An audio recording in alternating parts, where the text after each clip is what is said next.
Hello and welcome to another Stamp with Amy K Facebook Live video.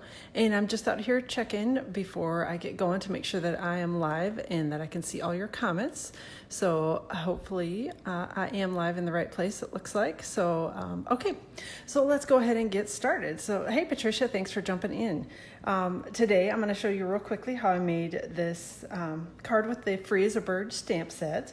And I don't know how well you can see it on there, but there's a little bit of embossing that I did on the background with the Scripty embossing folder. And I wanted to show you the new 3D embossing plate and the setup that I use for embossing with that. So before I get started though, I do want to remind you of a couple things that are going on. Right now, Stampin' Up! Has a joining promotion. If you purchase the starter kit between now and August 31st, you get an extra $30 in merchandise in your kit. Normally you pay $99 and you get $125 worth of merchandise in your kit. If you join during the months of July and August, you actually get $155 worth of merchandise in your kit, which is a really awesome deal. It ships for free. And then on top of that, you get a $10 off coupon to use on an order anytime between the month after you join and October 31st. So that's a really awesome deal, a great deal. If you're considering joining, let me know if you have any questions. We'd love to have you purchase the starter kit with us and join our team. But yeah, let me know if you have any questions about that. So just know that that's going on. Oh, the other little bonus, one thing that I thought about was that Stampin' Up! Demonstrators get to see the holiday catalog today in the online version, and then actually pre-order starts on August 1st for demonstrators. So if you're interested in getting the new holiday catalog items early and at a discount, right now is really a good deal. Definitely want to take a look at joining. So the other thing that we have going on right now is bonus days. Stampin' Up! Is giving you coupons for every order that you place during July of $50 or greater. You get a $5 off coupon for the month of August that you can redeem on any order that you'd like. You can use as many of them on an order as you want to. So let me know if you have questions about that, but definitely get your orders in soon.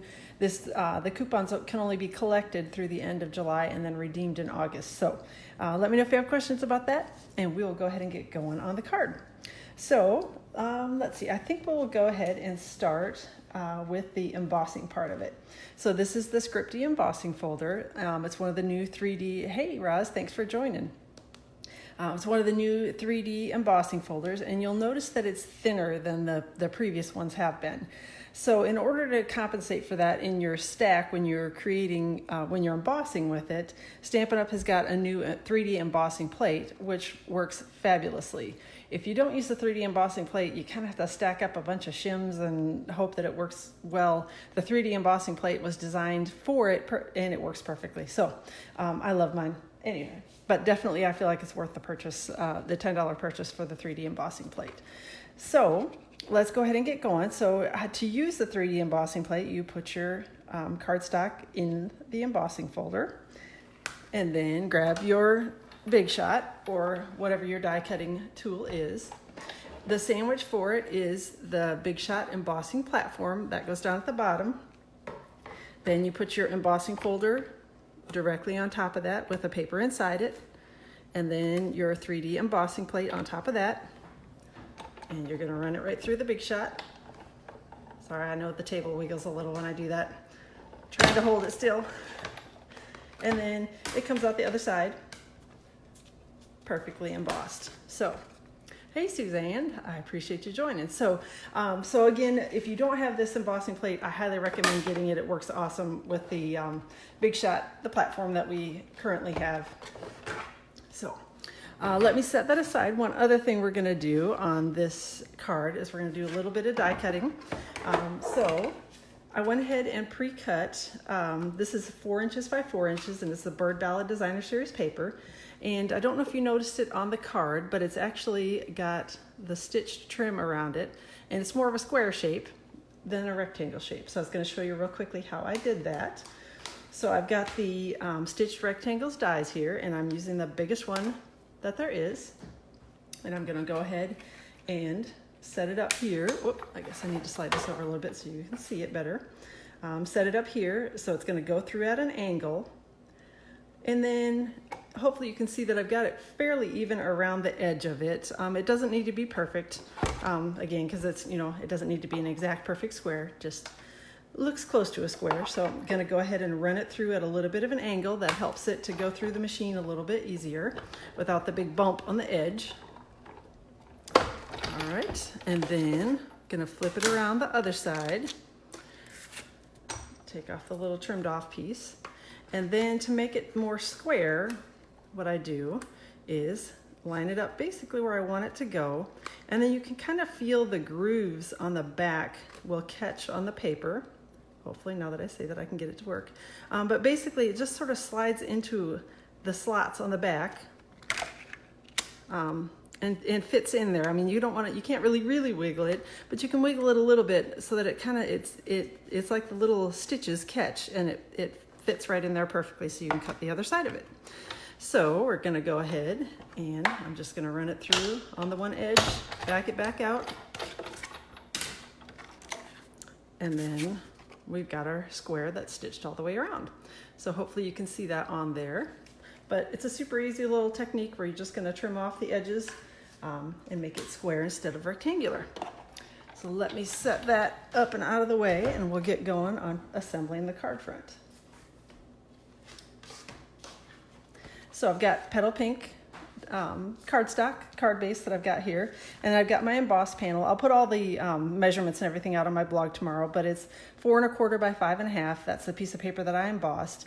The reason that I actually embossed this rather than the card front is that I find it a lot easier to get this little sheet of paper into the embossing folder, and then you can kind of move it around as needed to run it through.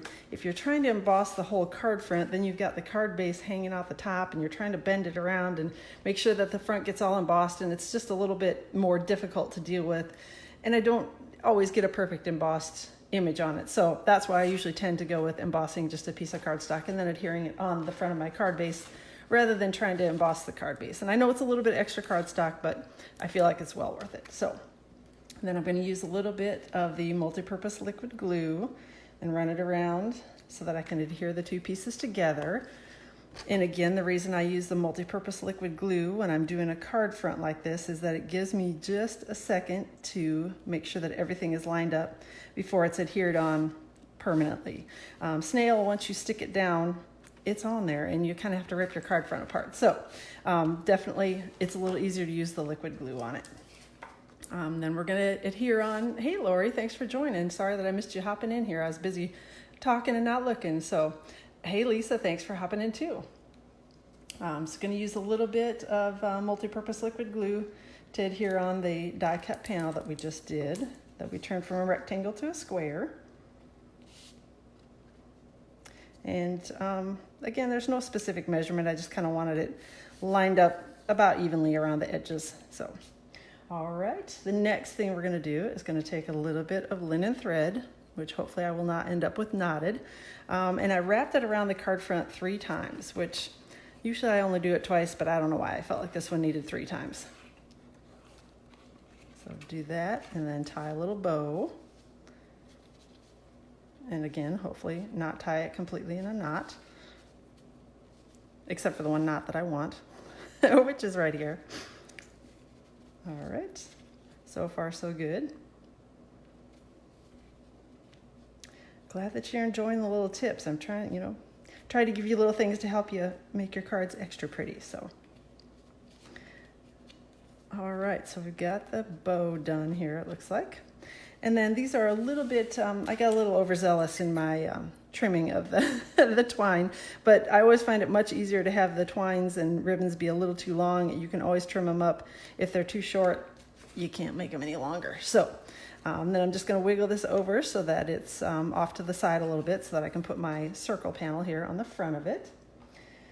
So I went ahead and pre-stamped and pre-cut this, again, just to save a little bit of time so that you didn't have to sit and watch me do all that and watch the paint dry while the Memento ink dries. So the bird and the leaf were stamped in Tuxedo Black Memento ink. And then the sentiment is from the Beautiful Bouquet stamp set, which is another one of the good ones that we've had in the catalog for a little while. And I used the Happy Birthday sentiment. So stamp that in soft suede ink. And then I'm going to pull out my Stampin' blends and start coloring on the bird a little bit. So I'm using the light and dark crumb cake Stampin' Blends markers. I'm going to start with the light and basically just put the color on the head, the wing, and the tail of the bird.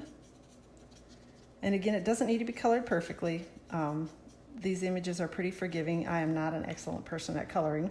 As most of you know, if you watched any of my videos, you know that I'm not an expert at coloring by any stretch.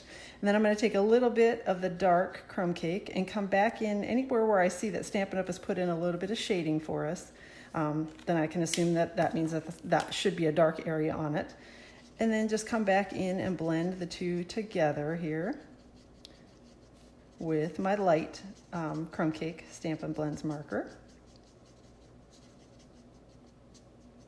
All right. The next thing I'm going to do, I guess I need to keep my light blends out, is I'm going to color the little part of the dirt or the earth or whatever underneath the bird. And it's a little darker than I wanted it to be, so I did take the color lifter and sort of scribbled over the top of it and lifted up some of the color out of it. So it just makes it a little bit lighter. And again, there's no specific technique or way that I did it. I just lifted up a little bit of the color. The next thing I'm going to use is the light and dark petal pink Stampin' Blends. And I'm going to color the underside of the bird first with the light and get all the ink, or get color all over the image. And then come back in again with the dark. Whoop. I want to use there we go. That's the end I want to use. Then going to use the dark in the areas that I want a little bit of shading and feel like should be a little bit darker. And I'm also going to color the beak. So then coming back in and blending the two together a little bit. And that is it for the bird. So the last piece that we have to color are the leaves, and I used light and dark Old Olive Stampin' Blends. Started again with the light and added color over the whole image.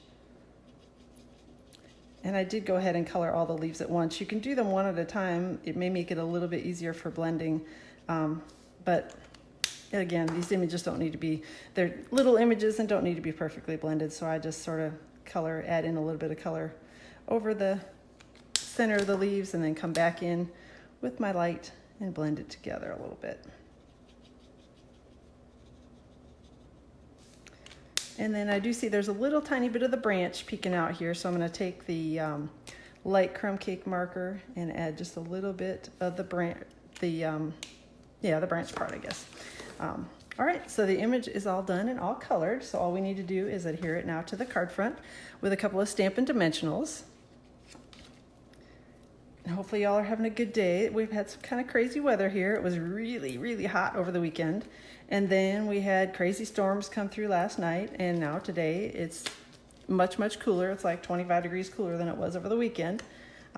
So anyway, hopefully you guys are all doing okay. I know there's been some crazy weather all over the US. So, all right, so I'm going to go ahead and slide in. Whoop, I think I'm going to slide this over just a little bit further. And then I'm going to slide the bird image in and tuck it underneath the twine and adhere it together. Hey, Roberta, thanks for joining. The last thing I need to do on the card front is add a couple of the frosted, well, they're frosted and clear epoxy droplets, but I use the frosted ones on my card front. And just sort of added them randomly around the bird image. And I stuck one on the sentiment, up by the sentiment as well. So that's it for our card front.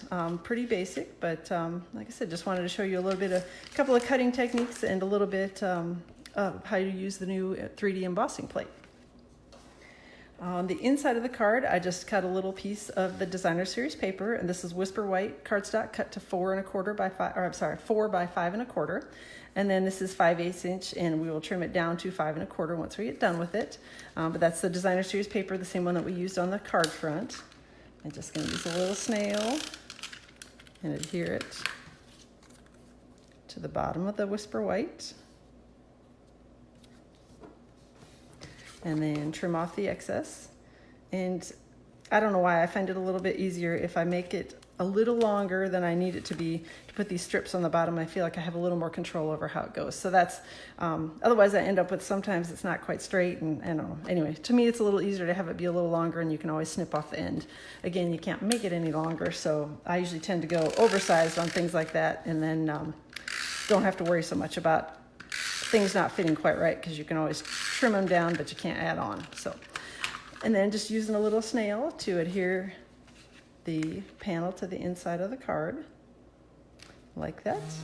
And then I'm going to fold it shut, and then when I have the full card front embossed like this, I usually will take my bone folder and flip it to the back side so that it doesn't smash down the embossing quite as much. So, and then I'm a little bit gentle with it as I run the bone folder across it to get a good crease on it. So, hey, thanks, Chris, and thanks for joining. I'm glad that you like the card. So that is my card for today. So hopefully you like it, and hopefully you'll do a little coloring, a little bit of die cutting, and a little bit of embossing.